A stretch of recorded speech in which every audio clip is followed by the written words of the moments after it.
Now, we have one bonus question tonight exclusively for our social channels. Now, it comes from Jasper Twigg.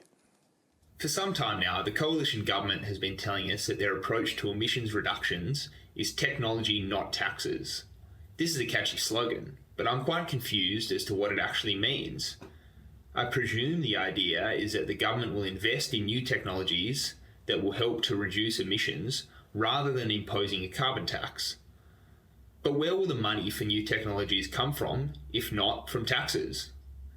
How can a government invest in anything without using taxpayer money? Tim Wilson, where does that money come from?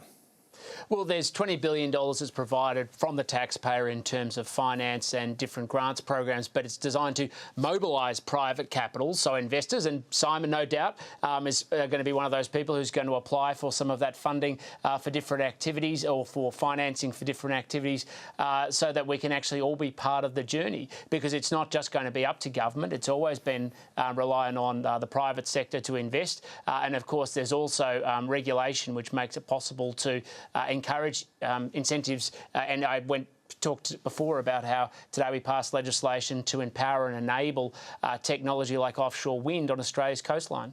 And Chris Bowen, I mean, philosophically now, is it the same approach from Labor, using taxpayers' money to invest in chosen technologies? Well, it's a pretty cheap and simple and empty slogan. What we've come to expect from this government, it means nothing. I mean, what does it actually mean? Jasper's right. Technology is either created through a proper investment framework, which you need the policies in place like net zero and medium-term targets, or it comes from government funding, which is taxpayer.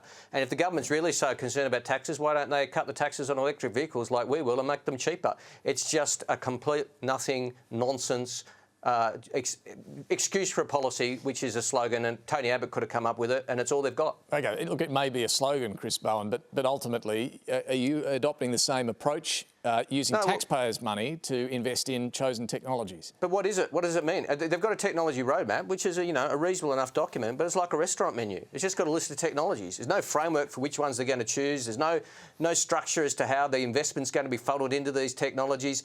It's a headline on a press release. That's all they've got. There is no technology, not taxes, is not a policy. It is a headline. But Simon, does it work? Does it work as a slogan? Perhaps it does, because there's been so little scrutiny about it. But it is really nothing more than a three-word slogan. The $20 billion bucket of money that Tim's talking about, largely money that's been announced long ago, repackaged up, new slogan over existing programs. The key thing is we don't need new technologies for right now to cover most of the challenge ahead of us. We have the technologies that will deliver most of the decarbonisation. 70% of the decarbonisation we can do with what we have right now. We need to deploy. But isn't hydrogen something that needs that sort of support? Hydrogen will play a role in our energy future, but it's not the answer to everything. There's a big opportunity for Australia to grab that, and we should. But isn't that something the government should be supporting? Yes, and they are putting some support into that. They're not putting anywhere near $20 billion into any of this. But no, we need to get on and deploy. There's no, we don't need scientists in white coats coming up with new technologies. We have the technologies: wind, solar, bioenergy. Energy Minister Angus Taylor's been sitting on a bioenergy report for 18 months that would deliver opportunities to Ant's community. We need to get on with deployment, not just hiding behind these three-word slogans.